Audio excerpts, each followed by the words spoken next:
Hey, hello, sir. Hey. How would you like to be addressed today, sir? Just call me Jeff. Jeff's fine. Lame. Lame. Way to go, Donut. All right, let's just... Fantastic. Oh, hey, Digi's here. Yes, he is. That's rad. I've never actually talked to him voice to voice before. Yeah. Is your mic working, Digi? He's probably not understanding why we're not responding to him.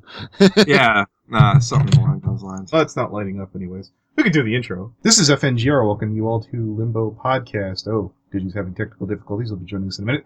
Joined by the following co-hosts, The Burning Donut. Hey, again. Digi Bro. He'll be in here in a second. And this week's King of Limbo, it's Mother's Basement. Mother's Basement. You seem to have an affinity for horror anime. Is there any favorite monster of myth you grew up with, maybe from Hollywood? Well, horror anime, I don't know if I'd say I have like a particular affinity for it. I've just covered a lot of, I guess if you count Attack on Titan, then yeah, I've covered quite a lot of horror anime recently. Well, you also did the vampire one. Yeah, Shiki and not School Live, because everything is fine in School Live. School Live is fun and Genki Desune. Yo. Well, there's also from your top 5 mangas that you wanted to see made into I Am Hero.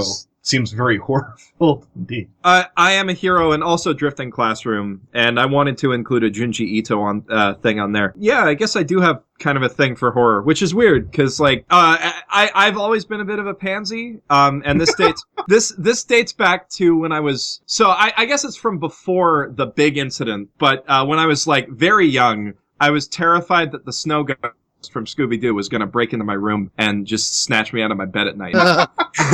Like, that was like age 4. And then 1 year after that, I went over to my friend's place, and he had a PlayStation, and this is the first time that I ever had a chance to use a PlayStation in person.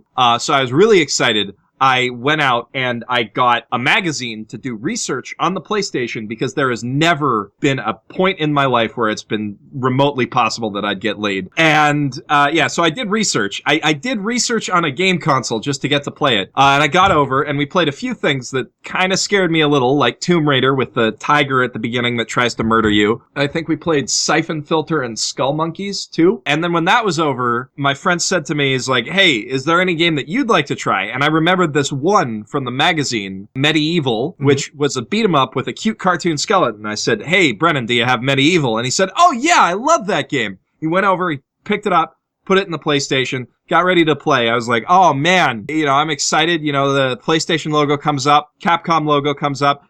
Which is weird because Medieval isn't made by Capcom, but I didn't clue into that until I was staring at the screen. I was like, I'm pretty sure in medieval times they don't have tanker trucks. See, he misheard me, and he heard Resident Evil 2. Oh. So, little 5-year-old me, scared of fucking Scooby-Doo, is sitting there, and all of a sudden, I'm being eaten by zombies. Well, that was when Resident Evil used to be scary, sir. Yeah. Resident Evil 2, I still think is the scariest game in the whole series. Like, and not just because it traumatized me. Like, I didn't sleep without a nightlight until I was like 10 because of that game. Like, regardless, like, I think that game is the scariest in terms of how it's designed and how it's all laid out. That game is great. That fucked me up as a kid. That messed me up. But the upside to it was his mom felt so bad about it that they had an old PlayStation that had it was a little bit broken. The spindle in it had to be held down by tape, but otherwise it was fine. And she gave that to me just to, like, I don't know, as like reparations for ruining tell your my mother childhood. Let you play this. Yeah. Yeah. And that basically ruined my life because I haven't stopped playing video games since then. That's amazing. So yeah, for me, zombies have always kind of, like, it's the stereotypical zombies and vampires have always been like the big thing that's like freaked me out and fascinated me. Like, my favorite show that's not currently airing, but that I really, is Guillermo del Toro's The Strain. Have any of you guys watched that? I hate to say I have not. Oh, I was counting on Donut having that. Yeah, so The Strain is, I should mute my phone.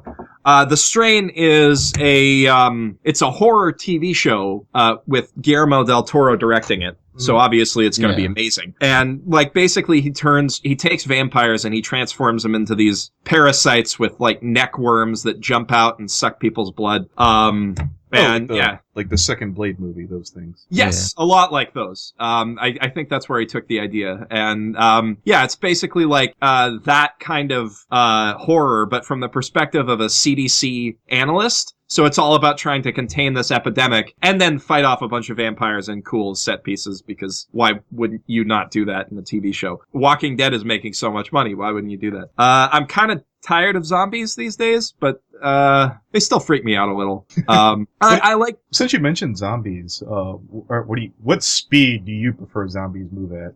Slow zombies. Yeah. That's a classic. If they're running, they're fucking rabies victims, which is also scary, but they're not zombies. Yeah. You know. I'll have you know, sir, the zombies from my childhood, you had time to pack your luggage, get the hell out of your house, and they still scared the hell out of me. Yeah, they were slow, but they were determined. These zombies, they run down the block, they have to stop and catch their breath. What the heck is up with that? See, segueing, since you mentioned it like this when you said you were a pansy, how many animes made you cry this year? This year? Oh. Well, he has that in one of his reviews where he's like, you sure cry an awful lot, so I thought I'd ask. Death Parade, and that Death Parade was like a little bit. And then, what's the name of it? Plastic Memories. I should remember it because it's one of my favorite shows of the year. Yeah, so Plastic Memories and Death Parade are the ones that got me. I don't know if Yuri Kuma Arashi would qualify. Is that when they cry? I haven't. What? Is that when they cry, or? No, Yuri Kuma Arashi is literally lesbian bear assault or something. I have seen Super Lesbian Bear Tornado.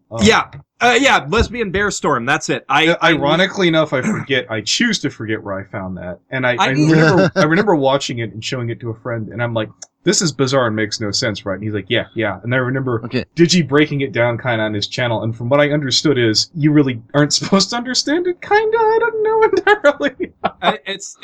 It's one of my shows that I like need to watch. Like I feel like I need to watch it because it seems really intelligent and interesting. I watched that, and my thought is, I thought to myself, this isn't someone's porn, is it? No, it's the guy who it's the guy who created Penguin Drum and Revolutionary Girl Utena. So well, the thing I took away from is that one of the girls is like bouncing up and down, like thinking about eating one of the girls, and she's like excited about it, and I'm like, this is really, really creepy in a different kind of way. Oh yeah, the vor fetish. That's a little that's a little messed up, but I don't think that's like the point of it. It's more like trying to emphasize that they're bears and bears are evil, but bears aren't really evil. I don't know. I need to watch it to know what I'm talking about. That's the first couple episodes are on YouTube if you're having trouble finding it.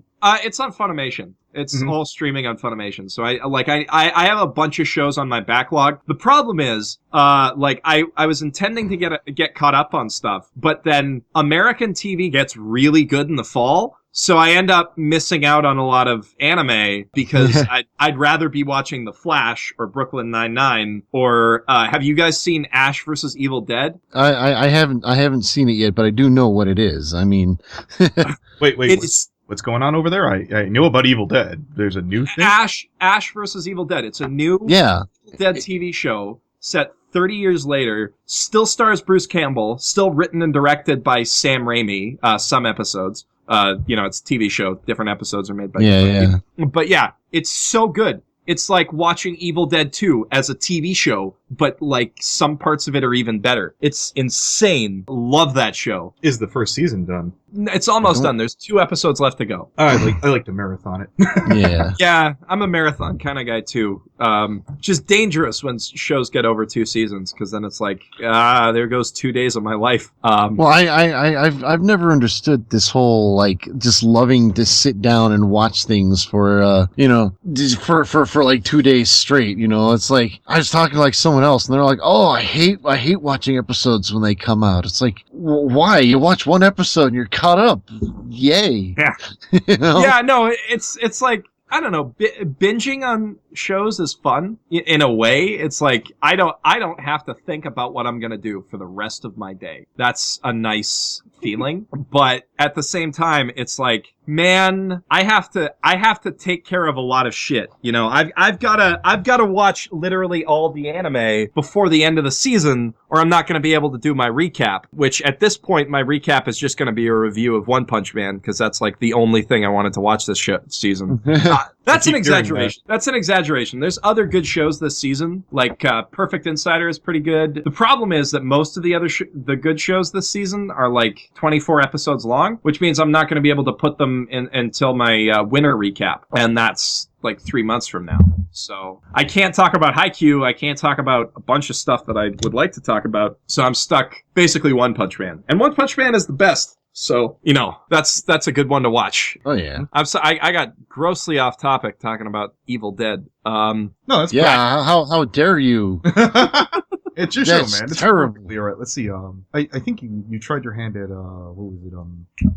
The live action for Attack on Titan. Do you see yourself doing any feature-length movies, motion pictures at all? Reviews of movies? I'd like to. You know, I'd like to cover all sorts of stuff. It's just a matter of like finding the right angle to attack it from, you know? Because like What's in an OP is really, it's different and interesting, and I think people kind of, like anime fans, it's something that you can't get on any other channel. And if I do a review, I'm not sure that it's going to get the same kind of attention. Like I don't know. Like the other thing is if I do movies, suddenly I'm competing with Every Frame of Painting. He's pretty much the best guy on all of YouTube. So, but I would like to cover like some live action stuff. I don't know. It's just a matter of, like I said, finding the right angle to attack it from and finding something people would be interested in watching. Yeah, it's also depends on the movie, you know? Absolutely. See, sorry if I wrote a couple in the horror genre there. For that genre, do you feel that is there a specific culture that fits that aesthetic, that sets the mood visually? What do you mean? Like if you had to set like either in an anime or an American cartoon or wherever, where would you have the backdrop be? Where in the world would you put it? Like Japan, America, like you had free reign. What would look the best for a horror? A horror thing? Oh shit! I mean, like there's lots of different things that work well for horror for different reasons. You know, like Shiki and things like it, like Higurashi, work really well because of the sort of insular, xenophobic, incestuous nature of like Japanese small towns. So that's that's one angle that's like interesting, but a lot of people have done that. So I don't know if I'd want to tackle that. Like there's different things that are scary about almost everywhere. And I think the secret is like honing in on what can be frightening about a specific area. It's not necessarily I want to have the story's got to be right, you know? The story's got to be right for the setting. It's hard to decide what I'd like to do, but you know, when I was growing up, there was the elementary school I went to was a really old building with like a lot of nooks and crannies in it. And it got pretty freaky late at night. So, you know, we get a lot of J horror that's set in like Japanese elementary and high schools. But I feel like that would be an interesting place to like murder a bunch of people. You know? Yeah, that or wilderness settings are always freaky because then you get that sort of primal that primal isolation from all of the trappings of society. So those wilderness and survival stories get scarier and scarier the more reliant we get on like our cell phones or the heat in our house or all of that stuff, which makes stuff like The Descent very compelling and freaky. Yeah, I don't know if I've got any one ideal horror setting. It's just a matter of like how you want to scare people. What kind of existential terror you want to give them. Well, if you were to write a horror manga anime, where would you set it? Okay, so I have. Is it okay if I like shift the question a little? Because I have actually written a horror game, and that's that's a little bit closer to. So the horror game that I wrote plays on a bunch of fears that I have, because I'm really nearsighted, and I'm like terrified of going blind. So in this story, this guy wakes up in a experimentation facility, because old abandoned hospitals, shit like that. That's always pretty scary. Oh, of course. The first thing he sees when he wakes up is he's strapped down to a table, and this guy's like, "Oh, good, you're awake," and then he cuts his eyeballs out with a rusty scalpel. And then from there, you have to, in the game, you're blind, and you have to navigate by your sense of touch and your sense of hearing. So, like, you have pretty good spatial memory, so you can remember where things that you've touched are, and because you've been sent, your eyes have been like, your senses are gone. Your other senses are heightened. It's like a sensory deprivation experiment. So you can sort of like echolocate the immediate surroundings of where you are to try and like figure out where you're going. So you're trying to escape from this facility. And the thing is that there's a giant fucking monster who's also in the room with you, who's also blind, but is like slowly trying to catch up with you via its sense of hearing. So every time you take a step, this like a step loud enough to echolocate, this thing knows where you are. So it's like a combination of stealth and then running away. And when the monster gets close to you, it like amps up your fear meter, which causes you to panic and forget where things are. And because, like, you're not actually directly looking at stuff, you might misremember that a desk is, like, 3 feet to the left of where it is, and then bump into it while you're trying to run away, or something like that. And, yeah, so, what's the name of the game? What's the name that I gave it? It's called, Deprived, is, like, my working title. Beautiful. Well, it's something that I have a concept for. It's one of my dream projects that I want to, like, when I have a studio in the far off future, I want to make that game.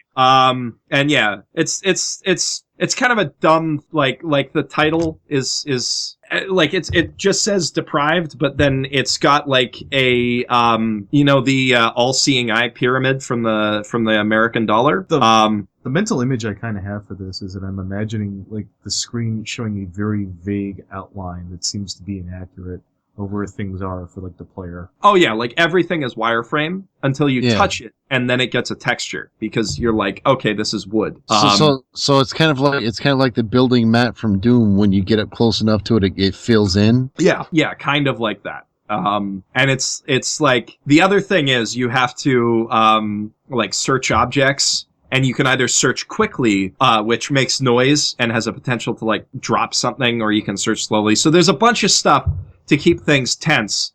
But the main thing, there's a bunch of design stuff that I won't bore you with the design details, because there's a lot of interesting stuff that I've cooked up. But I've got like when I was at Vancouver Film School, this is what I wrote my game design document about. And this is like one of my dream projects that I want to make one of these days. And it's got this whole conspiracy thing going around it. I won't spoil the whole story in case I actually get to make the game one day. But yeah, that's the horror story I want to tell. Nice. So any further questions? Oh, absolutely. I hope we're not keeping you too long here. Let's see. No, it's fine. I'm good to go for the full hour or however long it is. Just keeping it going, good pace. Certainly, let's see. Do you have any classic games you like to play? Classic games. Yeah. Okay. So, what are we defining as classic? Is the first question. just anything you played as a kid or something. It's not like being super exact or anything. It's like, oh, I'm sorry, that game came out after 95. That is not a classic, sir. Well, actually, like I've been, for my review, because I've got a review coming up, I've been replaying Psychonauts, and that game probably is my most replayed and fully, like, it's one of the only games I've 100% completed. Nice. And yeah, I've been replaying the heck out of that. I like old platformers. I miss old platformers, like the Banjo-Kazooies, the Spyros, the Crash Bandicoots. I miss 3D platformers when they were good. This was like PlayStation and N64 days. N64 days, yeah. So Psychonauts is PS2. I don't know if Psychonauts qualifies as a classic because I played that one. It's close enough. It's cool. It's 10 years old, but yeah. Other than that, like stuff that I like to play in general, that's like old school. I I really like working through Nihon Falcom games, like the old ones, like Ys and Brandish the Dark Revenant. It got a remake recently on PSP. It's the last PSP game ever released, I think. And yeah, I like old school RPGs like that. Obviously, you can go back to Chrono Trigger and play through Chrono Trigger pretty much any time, and that's a good time. I've been meaning to go back and replay Spyro 2 for a while now. Yeah, I love retro games. The problem is that, like, there's so many new games coming out all the time that, like, I have to play for like review purposes or just to feel like I'm caught up on everything. Like, retro games had a lot more time. Well, when I was a kid, I had more time to play. And the other thing is, like, there's so many like modern games. They almost make it a lifestyle you have to play, you know? Yeah, like Fallout. There's 10 fucking huge 40 to 80 hour open world games this year. How the hell is anyone supposed to play all of those? Like, I've played through Metal Gear Solid, like, I played through most of Metal Gear Solid 5. I played, the weird thing is I played through the beginning and the end of Metal Gear Solid 5, but not some parts of the middle, because I did the marathon and I came to the last half of that. So, yeah, so there's like Metal Gear Solid 5, which is good. And then there's Fallout 4, which is almost as good as New Vegas, but not quite, you know. Bethesda and their whole one step forward, one step back design philosophy. There's Xenoblade Chronicles X, Just Cause 3, Witcher 3. I'm playing through Tales of Zestiria, which isn't, like, great, but is huge. And then... What kind of gamer are you? PC or console? Everything. I play everything. I used to be, like, a game reviewer. So I have everything except an Xbox One right now, and I'm planning to get an Xbox One. Like, when I say I used to be a game reviewer, I still am a game reviewer. I do game reviews twice a month on my channel, which you should check out, youtube.com/mothersbasementreviews. It's a good time. Go do that. No. We're not going to post a link. No. You're going to have to listen to the podcast. Get to the timestamp here. Shit out. Remember it. Type it out, and then we'll do it. Yeah. But yeah. So I still review games, but I review like 2 games a month now. And last year I reviewed 62 games. Jesus, I can't remember the last 62? How? Do you remember the last time you played 62 games in a year? Oh, God, no. I can't even... I'm trying to even remember my golden years. Jesus, maybe. I mean, I owned them when I was collecting them for a while, but fuck. Yeah. Bravo. Sorry. I don't mean to interrupt you, but yeah, so my job prior to starting my YouTube channel was I was a game reviewer for a website whose name I am not going to say because I don't want to give them any traffic because my ex-boss is a dickhead. I would be completely... Was Critic in the name, I believe? Critic? Yeah. No. I mean, I was I know you said something about working at Metacritic, and I was like, oh. No, I was Metacritic approved. Oh, that's so, like, my reviews were listed on Metacritic. If you look up my name, you'll find a bunch of Wikipedia entries. You didn't work for a site that potentially was a subsidiary of Gawker. No, God, no. I was like, we got a Kotaku guy. I'm not gonna throw shade at anybody in any particular job. But Gawker Media literally gave like $100,000 to a crack dealer who has definitely killed people for footage of a mayor smoking crack. So fuck them. They're a tabloid. They're the worst thing that's ever happened to internet news. And fuck that entire network. But, if they wanted to hire me and pay me like $60,000 a year, I wouldn't be opposed to that. So hopefully they never hear that podcast. Damn, I didn't even ask any loaded questions yet. That was beautiful. I worked for a website. I'm not going to say the name of the website, and it's not because like the website did anything particularly shady that I can talk about outside of my NDA. If they did, I'm under NDA and I couldn't say it anyway. But they didn't. But I'm under NDA, so I can't say if they did or didn't. Okay. So just draw your own conclusions. The main reason that I'm not giving them any promotion is because as soon as I quit my job at that site, which I was, by the way, doing for free, even though I worked I was the features editor, and I made everybody else, like, I went in and I tightened up everybody else's writing on the site. which is hard when it's an entirely volunteer site and people are like doing it because they love it and not necessarily because they want to pursue a career in writing. Because writing is hard, and writing well is hard, and fixing up writing that isn't done particularly well is very time consuming. But like, so I was working super hard and I was like, look, I want to do this YouTube thing. I want to pursue my own interests. And my boss was like, okay, fine. I'm going to tell everybody on the site that I fired you though. And then I'm going to remove you as a friend on Facebook, and LinkedIn. Cause fuck you. Cause yeah. So. Boy, it sounds like a great site to work for. Sounds like a real gem. Yeah. So I have good memories of the site, and I don't want to throw shade, but I had a very bad quitting experience, and that's why I am going to say a lot of bad things about the site without saying what the website is. Although, if you do research, you will find out what the website is, and draw your own conclusions from there. A lot of people from that website have quit. It has a very high turnover rate because they don't pay. And they kind of treat lots of people like crap.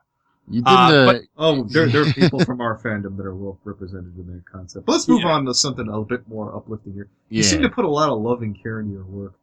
Just for example, how long did it take for you to complete your Gravity Falls video? My Gravity Falls video? Yeah. So like every video, I it takes a lot of watching the thing and like actually taking notes, but the Gravity Falls video probably took like 3 days of like straight work.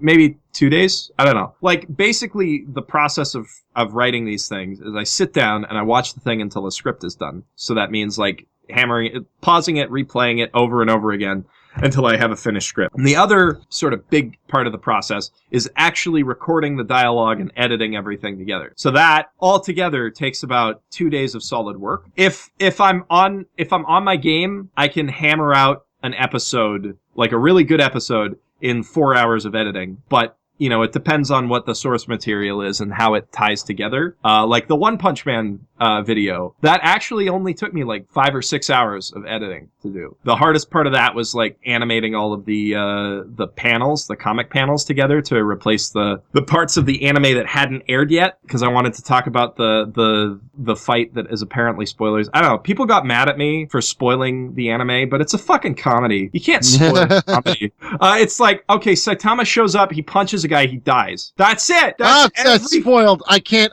Thanks. I can't watch it now. Thanks. It's revenge time. Everyone, there's lightsabers in the Star Wars movie.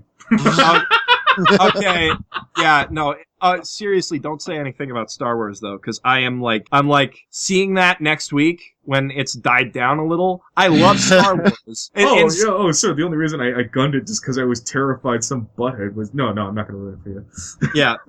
And instead of watching Force Awakens, I've been going through the Star Wars specialized edition, which is basically some guy in like Norway or something took like 50 different prints of Star Wars and cut them all together and used like rotoscoping and shit to make a Blu-ray quality print of the first 3 Star Wars movies without all of the special edition shit in it, which took some fucking doing. So, are you guys big Star Wars fans? I saw the first. I've seen them all. Like how? Seen them all? I like them. I know. Yeah, I'm trying to think. Like, do I have the Boba Fett toy from when I was a kid? Yes. Like, am I the biggest Star Wars fan? No. Like, I watched a lot of it. So I'm like asking, have you seen the original trilogy, or did you see the butchered version? Well, I'm 35, I've sir. seen both. I'm 35. Yeah. Yeah. You're 35, so you've seen the original Oh, trilogy. Yeah. I'm a little offended you would assume I'd come in here with, just thinking when you say the first 3, I know what you mean, like the originals. Yeah, I get it.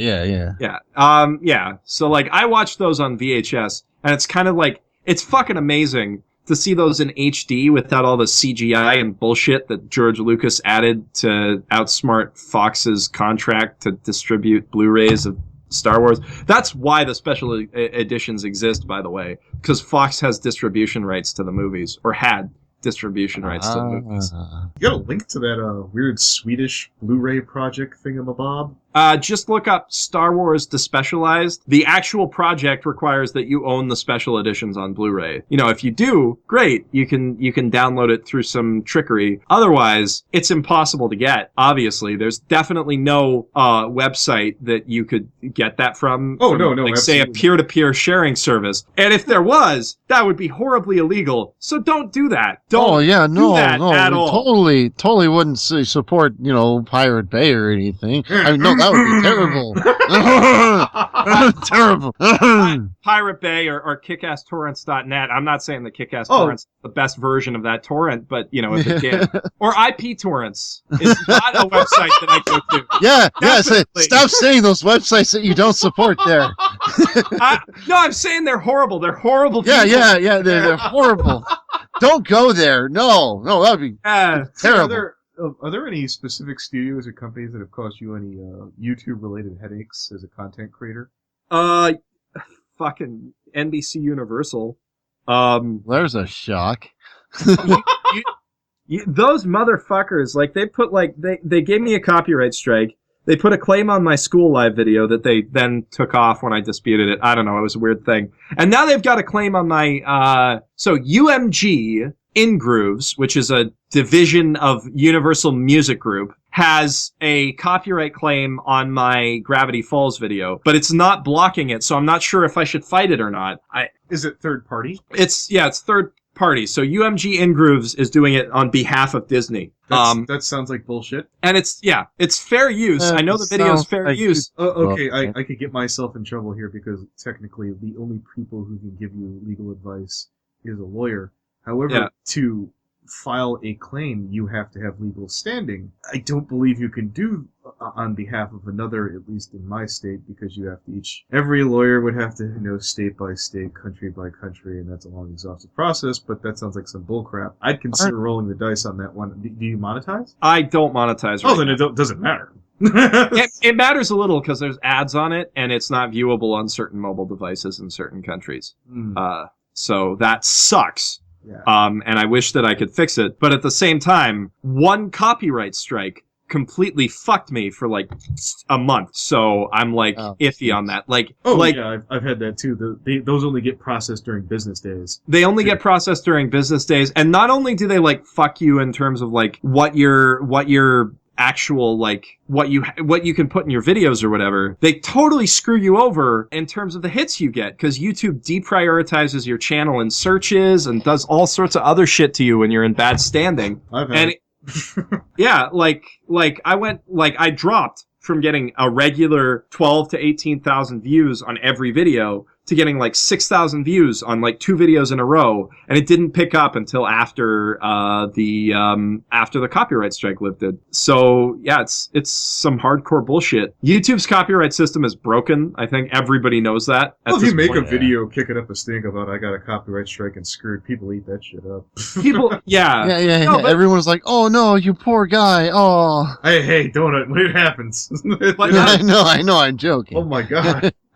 But like, I'm not getting like the whole digital homicide, Daddy Derek sort of copyright strikes yet. I mean, some asshole one of these days might like see that I've said something negative about their thing and issue a copyright strike to screw me over. But for the most part, it's been just Japanese companies that don't believe in fair use because, I don't know why. They're just, I never thought to look up the copyright rules in Japan. Yeah, again, it's a long, complicated incident place by place, Yeah. Oh, copyright law is a fucking quagmire. Well, if you've looked at it, like back in the day, it used to say that I think you had to defend it. Now, when it's said, like the first time I saw they have to literally bring you to court to make it stand. When I went to go dispute, I kind of like sat there and bit down and going, "Ooh, this could really suck." I sure hope this company doesn't drag me out there.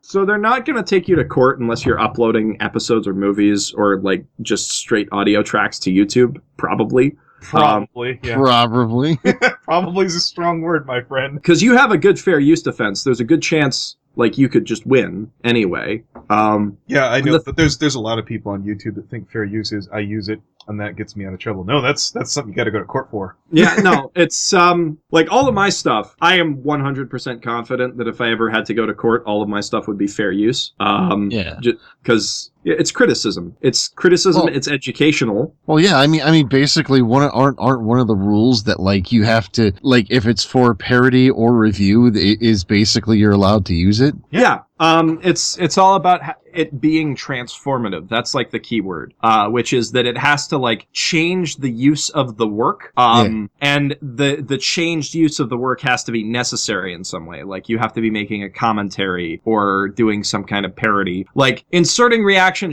is kind of iffy, but like for short clips, it's like, you can pass that off as parody or remixing or a lot of other things. But the main thing is, if it's criticism, you are absolutely allowed to use a portion of a work. And I use the opening theme song of an anime and like maybe a few clips from the show itself. I am not like going out of my way to how safe is it to use that song?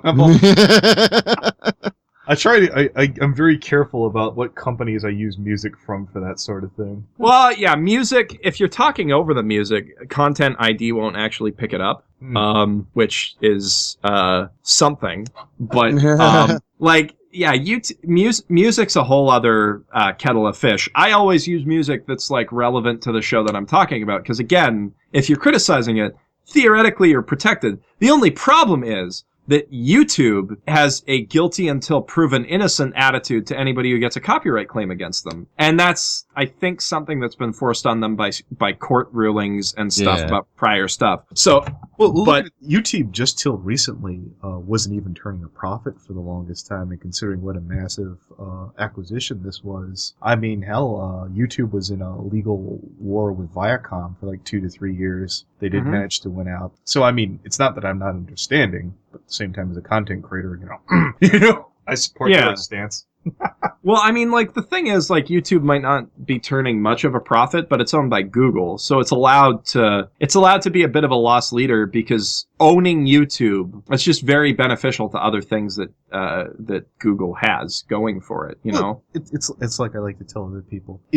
They can lose the money, but billion-dollar companies don't like owning products that do, you know? Yeah. I mean, honestly, I would be happy with it if YouTube was sold to somebody other than Google.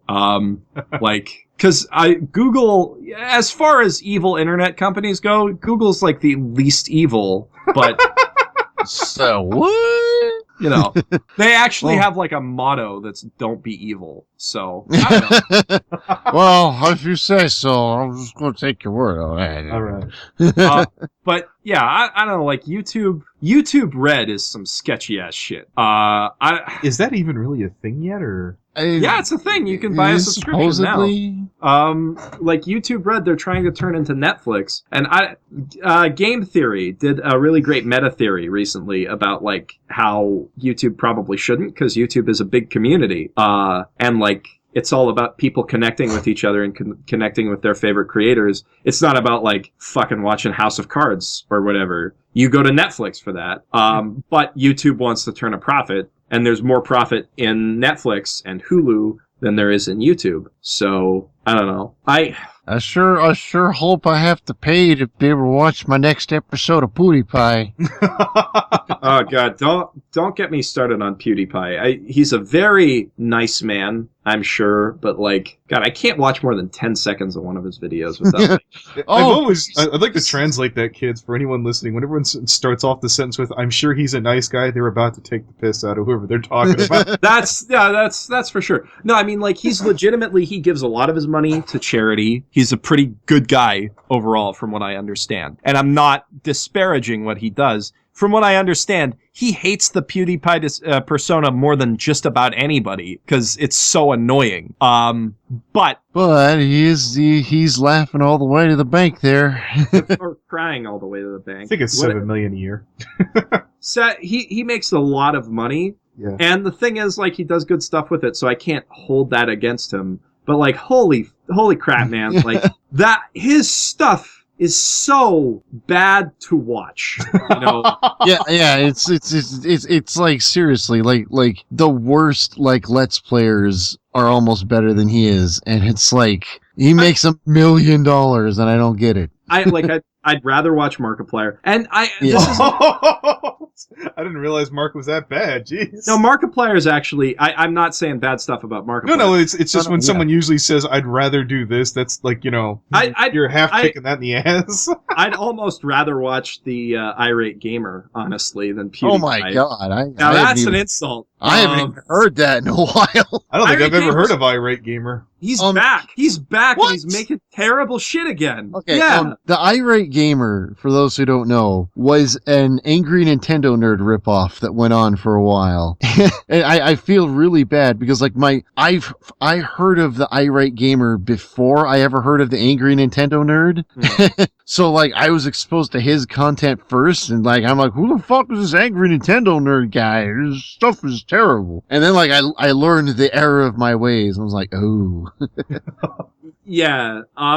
But yeah, no, PewDiePie, what baffles me is that he's the most popular person on the internet. And with most popular things, I can kind of see the appeal, but he's just loud and random.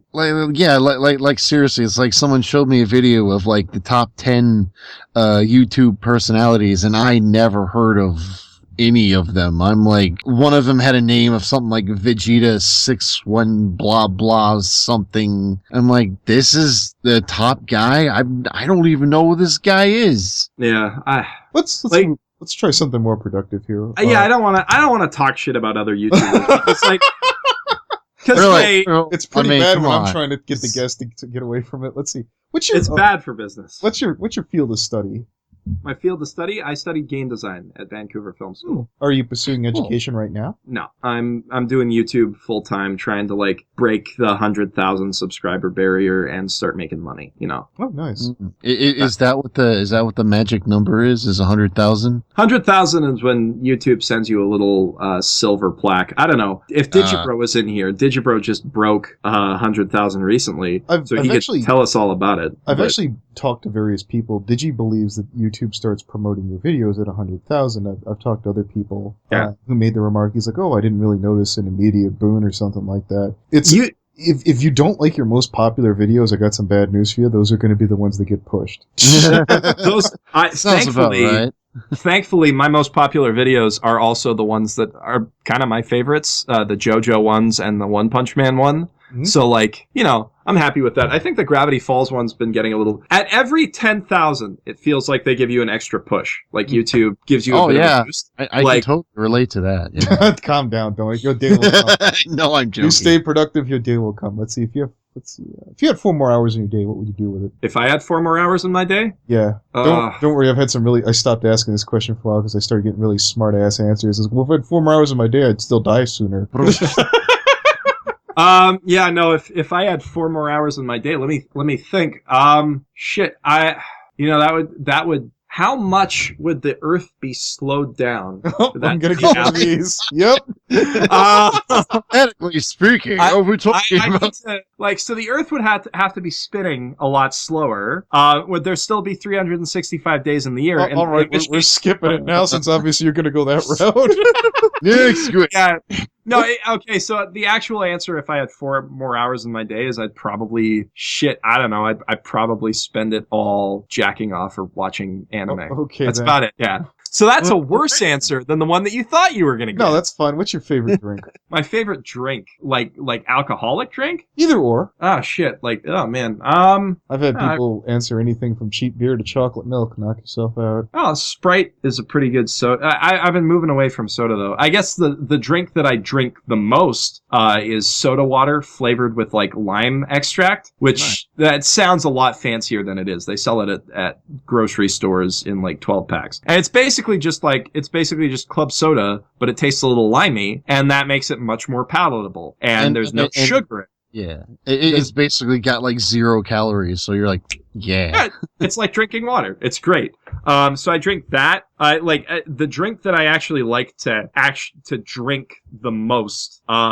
At a bar downtown in Vancouver, there's this place called EXP Bar, which is a video game themed restaurant and bar. Really? Yeah, it's a really cool place. They've got like arcade cabinet set up in the corner. They've got a Street Fighter machine going on the bar. There's some liquor laws in Vancouver that are stupid as shit that mean that they can't actually have the game consoles at tables, but they've kind of like built it around that to be better. And at that bar, they have a cocktail called Thundaga. Sorry. Yeah, it's Thundaga. Thundaga is the one. So they have Thunder, Thundara, and Thundaga. Those are like single, double, triple of the same drink. And what it is it's like blue curacao, or however you pronounce that, and a bunch of other stuff mixed together with fucking Pop Rocks around the rim. And yeah, that is delicious. And they are always sold out of it because technically, they're just always sold out of Pop Rocks because they never have enough Pop Rocks for a night. It sucks, but it's amazing. Nice. So yeah, that's my answer to that question. Are you from Canada? Yeah, born and raised in Vancouver. Yeah, it's a good country, much better than that crappy one down south. Oh, okay. I'm offended. Not really. Talking shit. I'm so offended. Oh, you dang idiots ganging up on me. Well, I've always been told Michael Moore speaks very highly of you guys, so you know. Oh yeah, well, I mean, if you're having I don't know, don't get too angry because you can't go to a free doctor for all the stress of being a shitty country. Oh, I don't know. That's political. I got political there. Oh snap!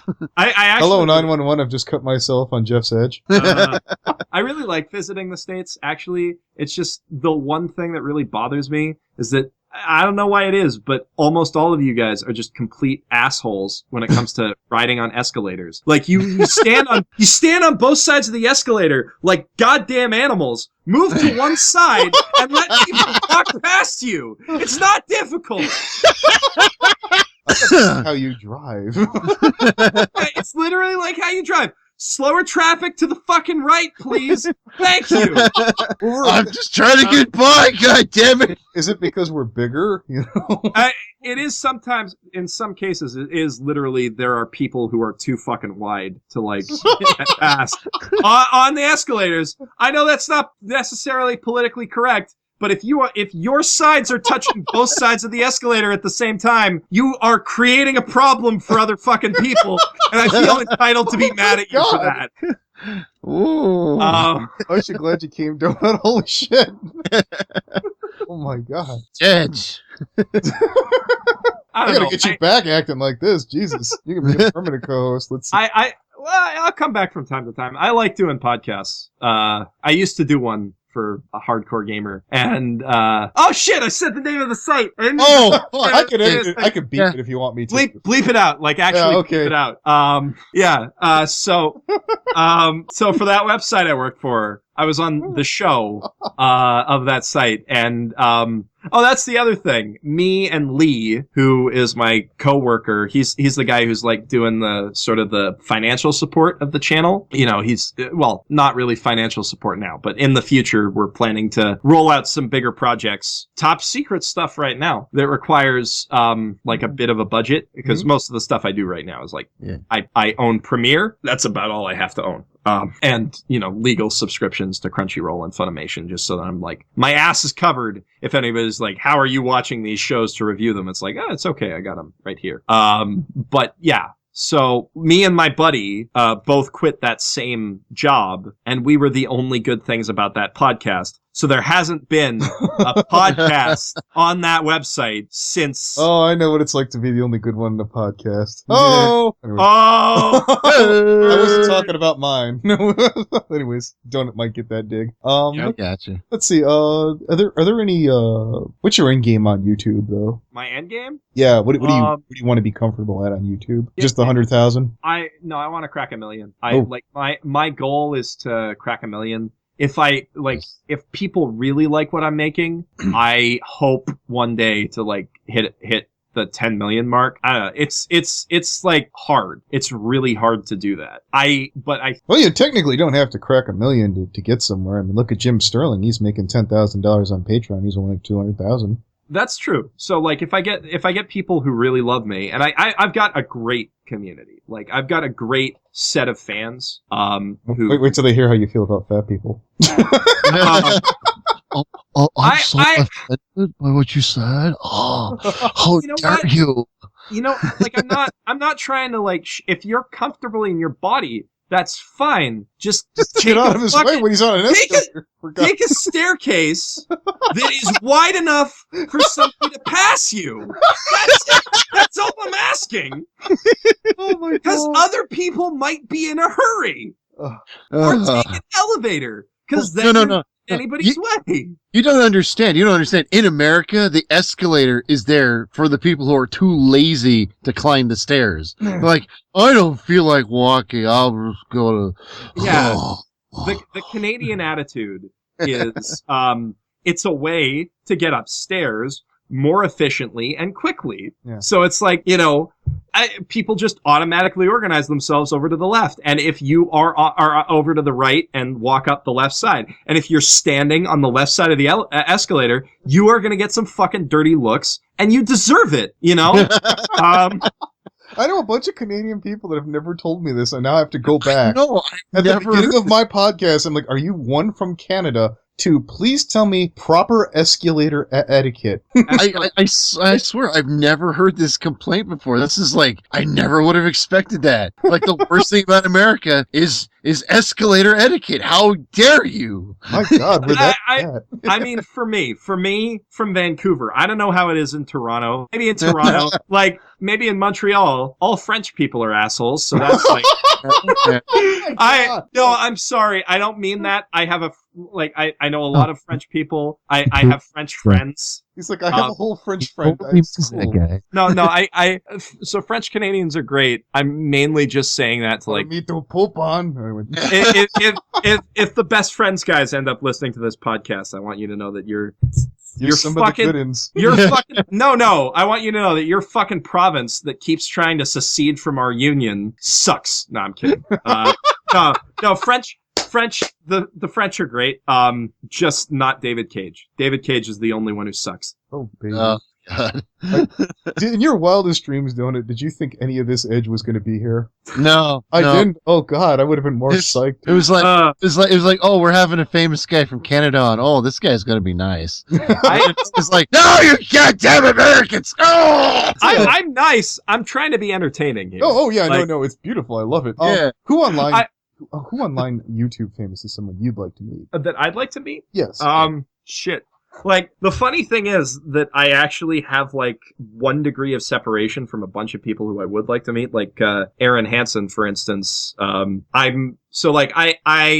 through my game journalism job, I've gotten to know Jake Kaufman, who composed for Shovel Knight, a bunch of other stuff, and he knows like everybody. So I could potentially ask him to meet like the Game Grumps. It's just he's busy because he's making great game music for everybody. So they just put out an album recently, Big Bad Bosses, which you should check out. Yeah. It's basically Bowser, Sephiroth, Ganondorf, and Dr. Eggman in a boy band together. Okay, then. Oh my god!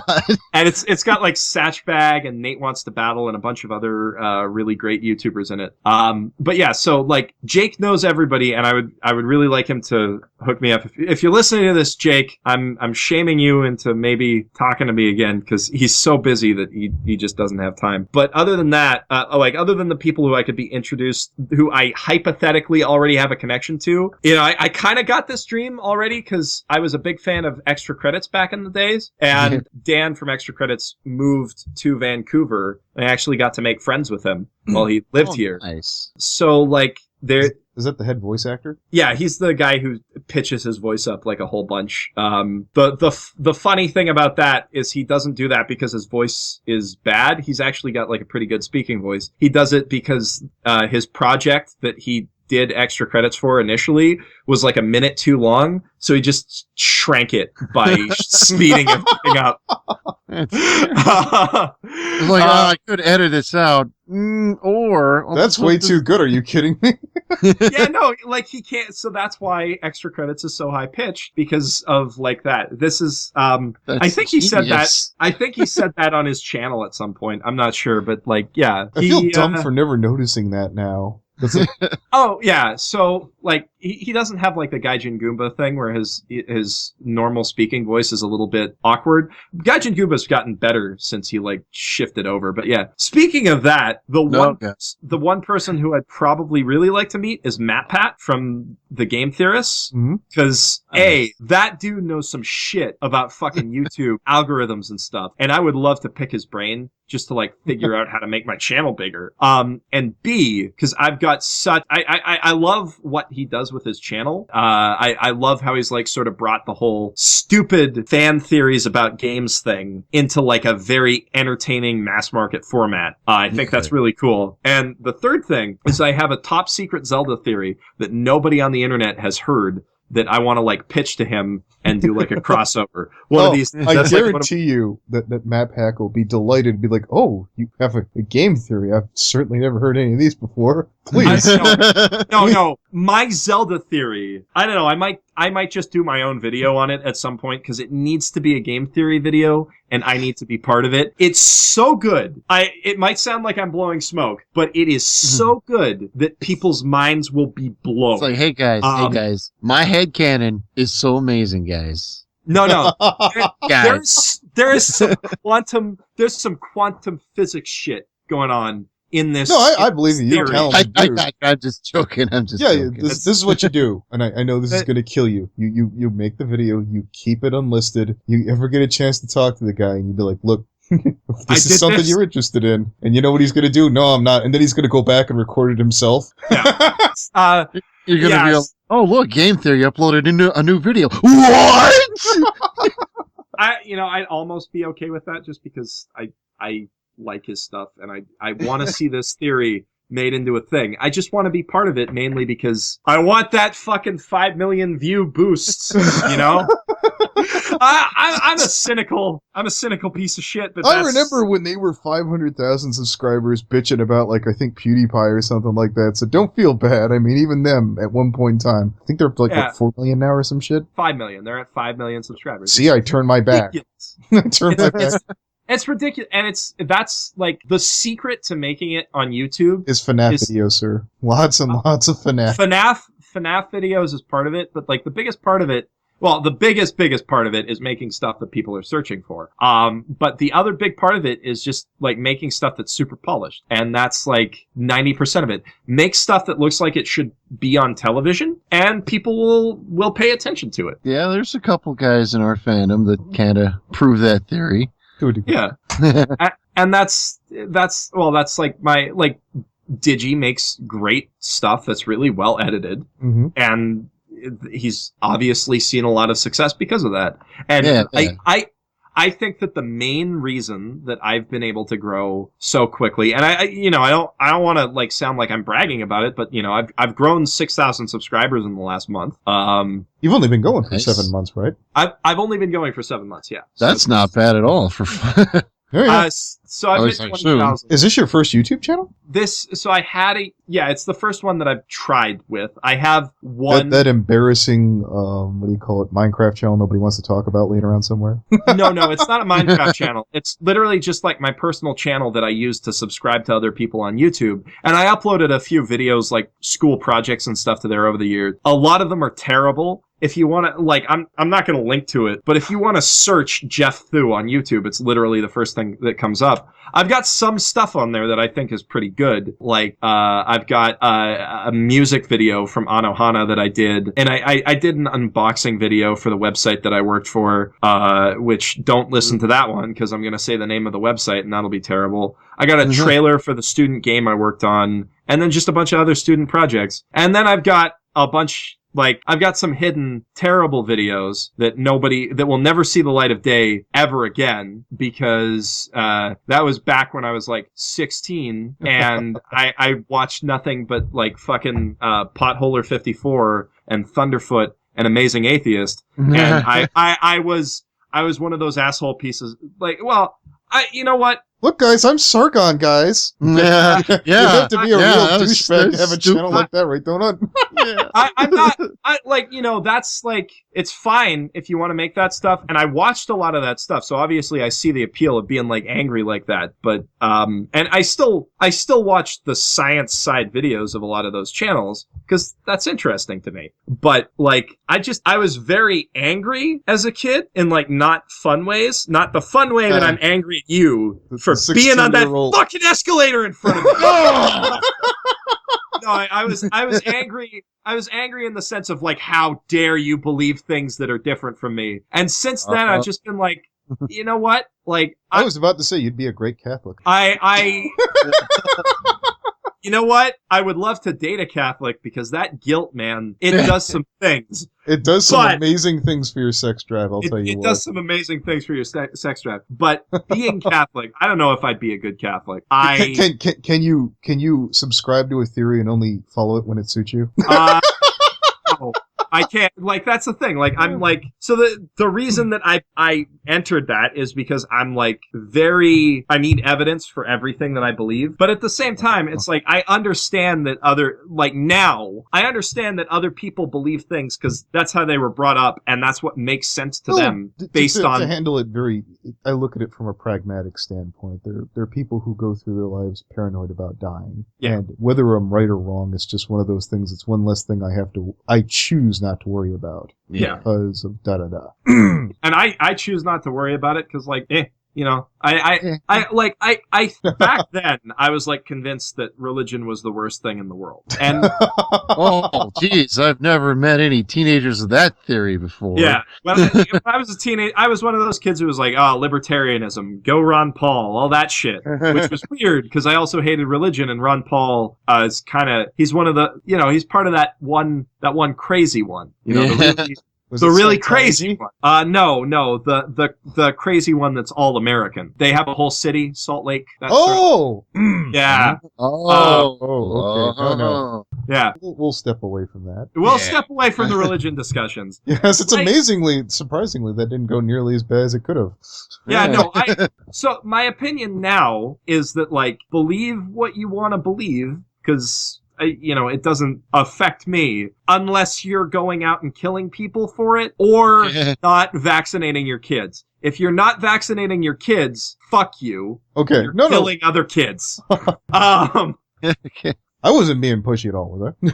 No. Okay, just checking. I don't want to be. I try not to get political because I want my stuff to be about like analyzing the actual craft that goes into making stuff and not the politics behind it. Because I'm not a pundit, I'm a critic, and I try to make that distinction.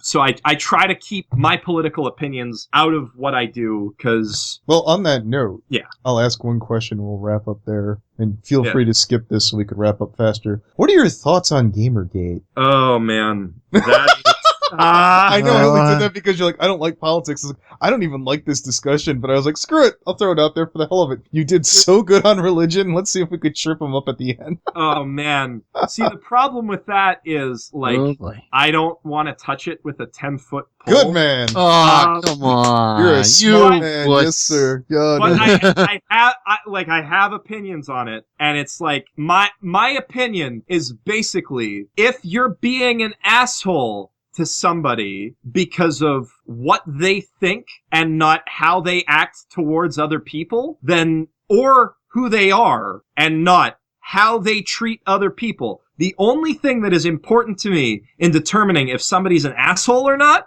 is how they treat somebody else. I don't care what you think, because that is all a product of every moment of your life up till now. You don't decide to think things that other people maybe think are abhorrent. That's something that you're brought up with, and that's something that, like, you conclude based on evidence. And I can't hold that against somebody, even if they believe something really, really stupid, you know? Because that's not a decision. But if you make the decision in your life to go out and make somebody else's life worse, fuck you. You know what's amazing about that answer? I'm imagining both sides are sitting there going, yeah, he's talking for us. Yeah. That was handled so Fuck magically. Gamergate. Yeah. Or both sides are like, I'm oh, offended. man, he's scared us. And it's, yeah. That's like a very good fuck you, but still a very clean, safe answer. Yes, it was Like beautiful. And I wish these safe answers came out in our fandom. Jesus. I know. In another life, I would have been a politician, probably. All right. I think we got everything you need. You good, Donut? Yeah, I'm good. I'm good. I loved having you on. It's a shame Digi couldn't join. Hope you had fun. Yeah. If I get anybody in the future who likes, gaming or animation or some sort, I'd love to be able to try and get you back. I'm back. It was a fun podcast. I'd love to, I'll bring it in with Digi maybe next time, if he's here. Yeah. So I just wanted to add one more thing, so I got him to turn on the recording button. But yeah, so this was interesting for me because this is the first time I think I've been been the subject of an interview, and I've done a lot of interviews because I was a game journalist prior to, doing the whole YouTube thing. I went to GDC, I went to PAX, I interviewed a bunch of people. This is the one thing that I wish I could say, or that I wish I was willing to say what my website is, because I've got a bunch of interviews that I'm really proud of on that site with people like I met the creator of Final Fantasy, Hironobu Sakaguchi, twice. What? I'm yeah. fellow. I've got a picture hanging out with him putting on fake mustaches. It's a good time. I have a signed copy of Final Fantasy VI, which is my favorite Final Fantasy. So that's a fun fact for you guys to get jealous about. Wow. I'm angry. I now have to edit this in. This is really good. Yeah, it's like yeah. So I've done a ton of interviews with 2 with Hironobu Sakaguchi, where I got him to divulge that Final Fantasy VI is his favorite game in the series too. Good man. I've had one interview I've got 2 interviews with Ryan Payton from Camouflage Logan. They're one of the early Kickstarter success stories. Republic Episode 4 just recently came out on Steam and iOS. Really good stealth game if you like stealth games. So there's that. Totally just doing a plug for a friend of mine right now. And then, I've interviewed a bunch of people across a bunch of different mediums. And it's random guys, creators of some very popular video games. This turned into a humble brag, but what I'm saying is it's cool to have people asking me questions and be able to give answers. Believe me, I'm waiting for that someday.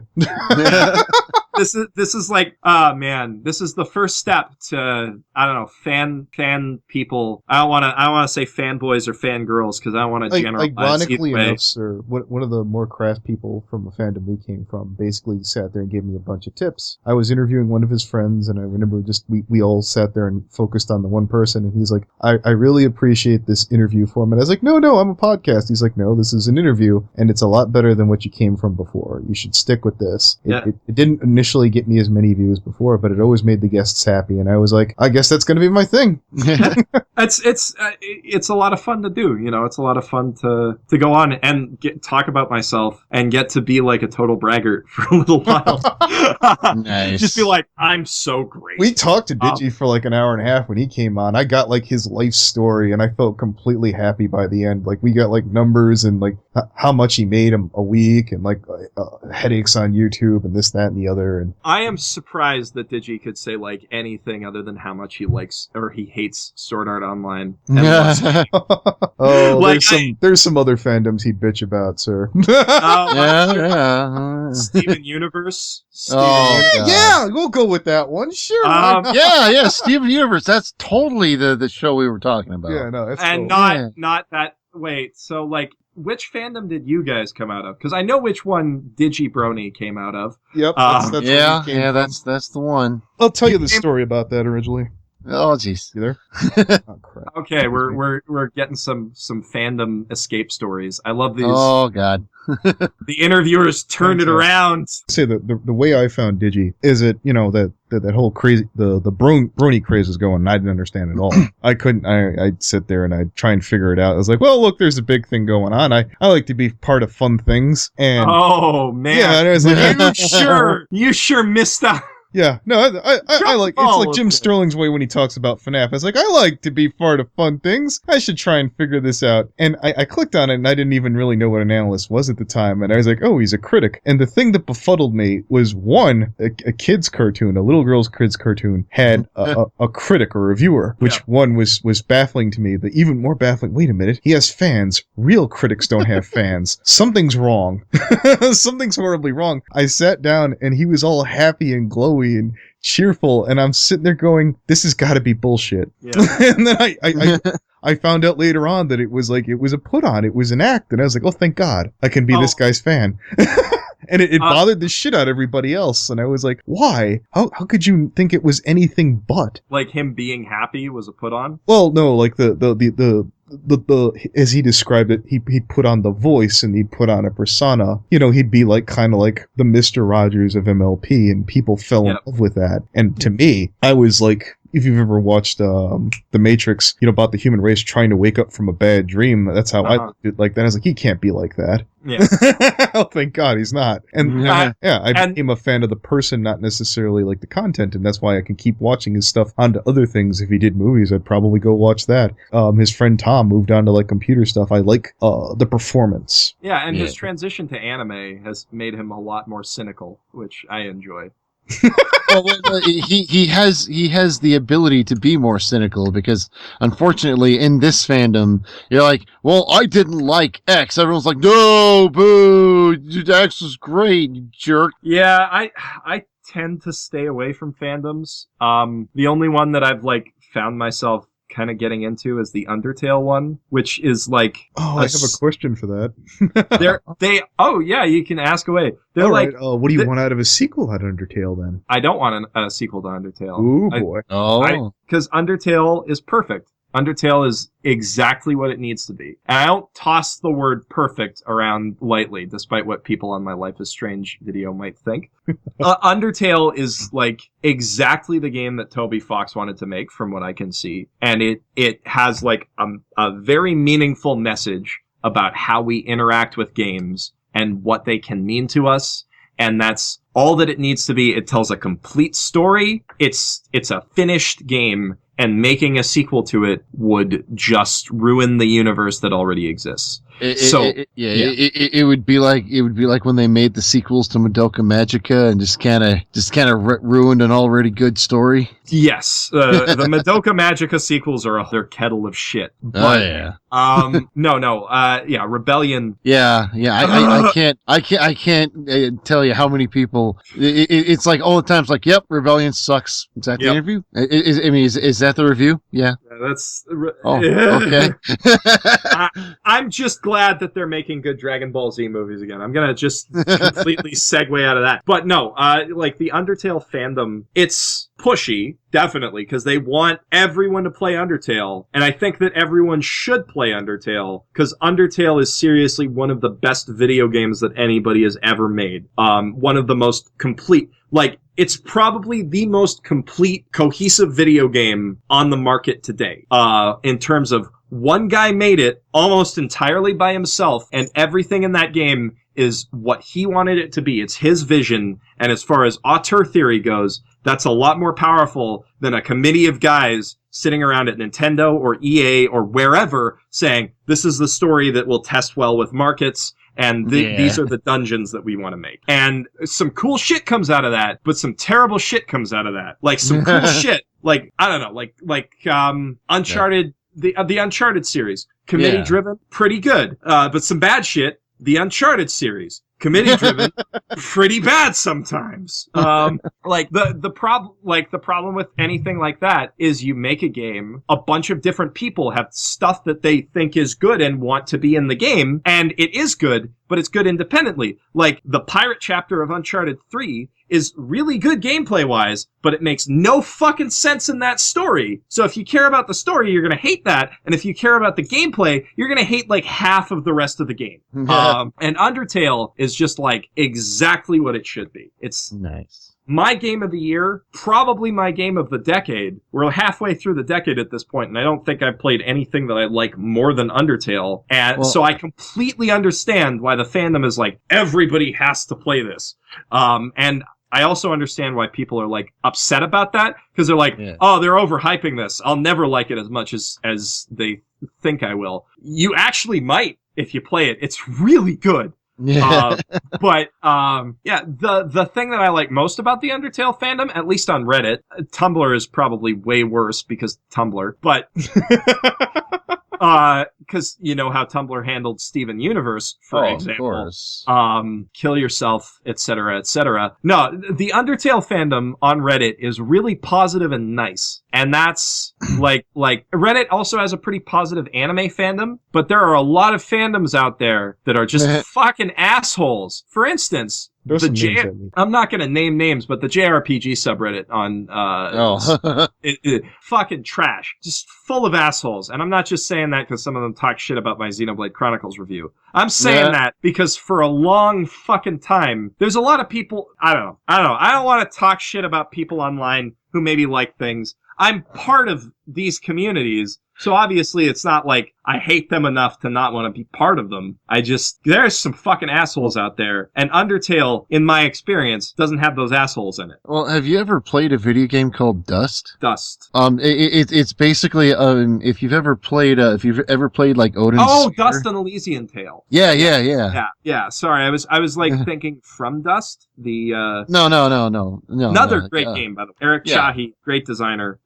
From Dust's a little flawed. But anyway, Dust, very well-made game. Cannot enjoy as much as other people enjoy it, because I hate squeaky-voiced pixie character. I gotcha. And I am also very, very not fond of Edwin Tiang's voice, who's the guy who plays, I think, the main character in that. Like, you know, he works really hard. It's like, I'm so troubled. Oh. Yeah. No, he's got like that slight Asiatic accent that he can't kick, and he like tries to sound like American, and that bothers me. And that bothers me in Heavy Rain when all of the French people are trying to sound like they're from Chicago, and it's like, you're not from fucking Chicago. Stop lying to me, you know? And like, I don't know, there's just something about that. Voices, when voices are not good, it like really grates on me, because I have acting training, and I have yeah. So proper enunciation of sentences is something I think a lot about. Do you ever watch the series Ruby? I don't want to say bad RWBY. No. Bad things about a dead guy. Don't talk about Ruby. No. I'm just saying is that there is one guy who's supposed to be like a professor character who he talks really fast a lot, but he mispronounces so much. It's just like you want to, you know, casting never was Rooster Teeth's very strong point. Yeah, I know. Or directing, or artwork, or pretty much anything.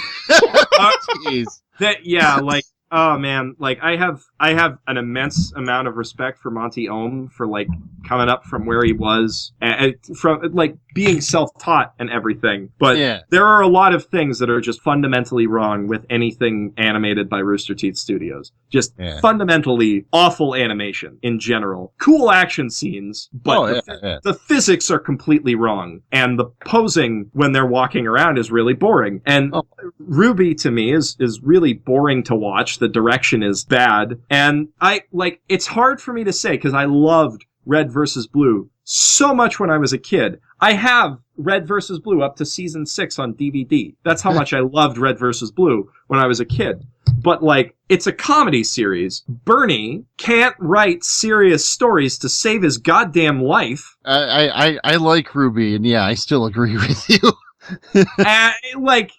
It's all derivative of other stuff that they've seen, and that's fine for a web series, you know. That's like, but it's not something that I ever want to watch, and it almost bothers me to see it like on sale or streaming on like an anime site because it's not well made, you know. Yeah. It's like, I miss when Rooster Teeth was Machinima, because Halo has better animations than any of the fight scenes that they do, or any of the anything, you know? Like, Haloid was a cool amateur product, but the second that they started putting those things in was the second I was like, this is detracting from what makes this funny. Yeah. And that's I catch you. Yeah.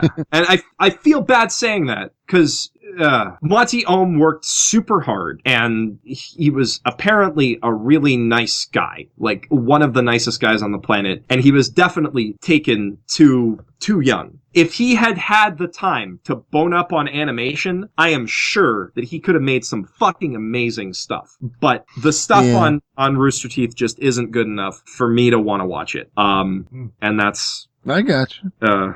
See, this is the thing. How dare you have an opinion, sir? Ugh. No, I feel bad having an opinion about this specific thing because he's dead, you know? And it's a tragedy. It's a tragedy. I understand completely. You know, this is very good, sir. But I don't know. Like it feels like we're on like a whole new podcast now and a whole new. We are. Sorry. Yeah, we're almost like halfway into a new podcast. We started recording to just give that one comment about interviews, and then we just went into more conversations. I've started to try and chop podcasts up into multiple parts here to milk the content, and I'm getting varying degrees of success. I'm very tempted to do this here. Definitely make this 2 parts because I don't know that people are going to listen for I timestamp a lot. Yeah, I do timestamp sometimes. I've had some of the bigger ones do get retention. Like I said, I'll throw it up if you ever. Again, I wouldn't ask it. Okay, I am asking. I'm an asshole. Huh. I had one of my guests who was nice enough at the end.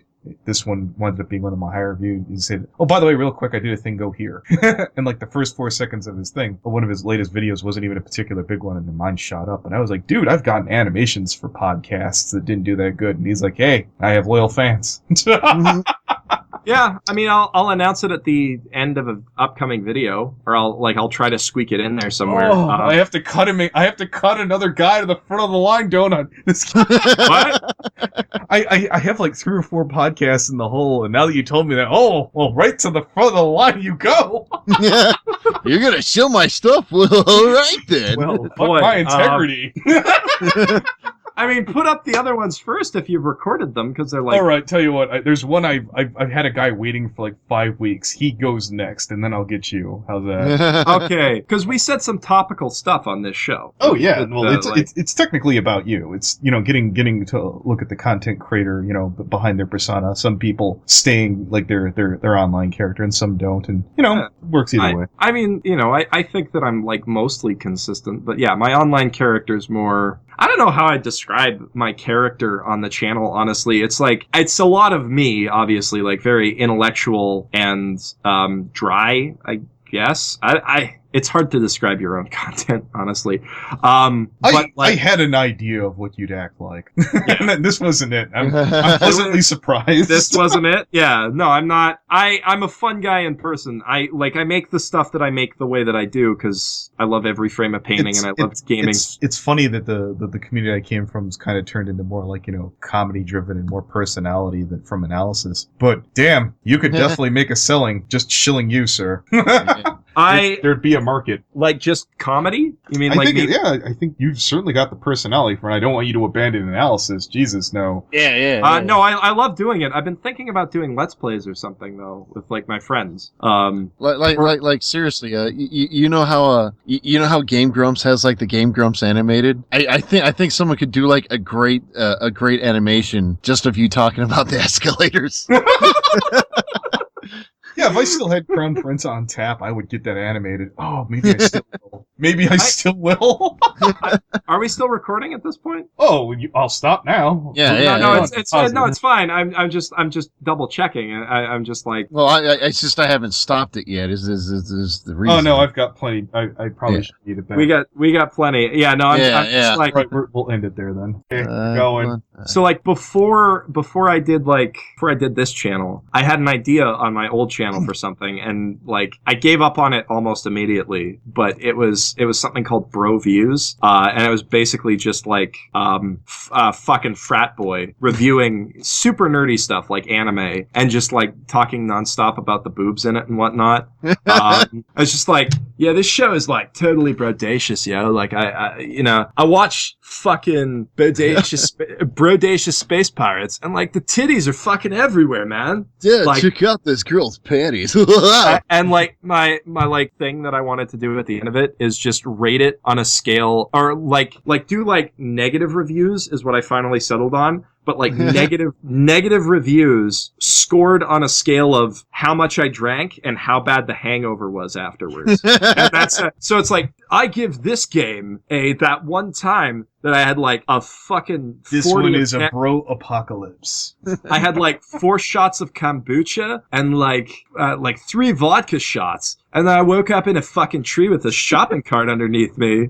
And like there was a branch through my leg. Like that's how bad Sword Art Online is. You need to put in 1 or 2 totallys in there somewhere. Like totally, yeah, bro. Yeah, like brah, like serious brah. Bro. So that was one of the ideas that I had. It's on my old channel. You guys want to Google it? That's there. We'll throw a link in the room so I can come back to it, man. Yeah, I'll toss a link to my old channel. I'm like half embarrassed by this stuff because a lot of this stuff is I made when I was like 10 or 12. like not even like this is not quality stuff. My old username was Extreme Phoenix. It's not Inuyasha Gamer 619. That's Donut's trigger. Some asshole grabbing an anime name. God damn it! Oh yeah, no, it's it's. I don't have any other polite way of saying this, sir. I've been dying to go to the bathroom. Can we wrap it up here? Yeah, let's wrap it up. I was smart. I took a shit before the podcast. That's usually where I have like 2 or 3 like co-hosts, and I can just let them float it, and hopefully I run back before anybody asks me.